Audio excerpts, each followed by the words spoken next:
Sound masking technology makes workplaces more comfortable, private, and productive. But what exactly is sound masking?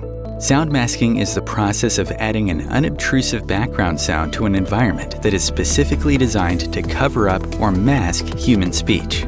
Sound masking helps increase acoustic privacy by reducing the intelligibility of speech.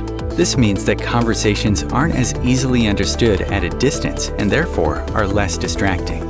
Although sound masking is often referred to as white noise or pink noise, sound masking spectrum is much more sophisticated at covering up speech while remaining pleasant sounding for occupants.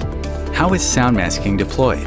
Sound masking is emitted into the environment through speakers installed in or above the ceiling. The speakers, laid out in a grid format, connect via cables to control equipment that's typically placed in a server closet. Request a free estimate today.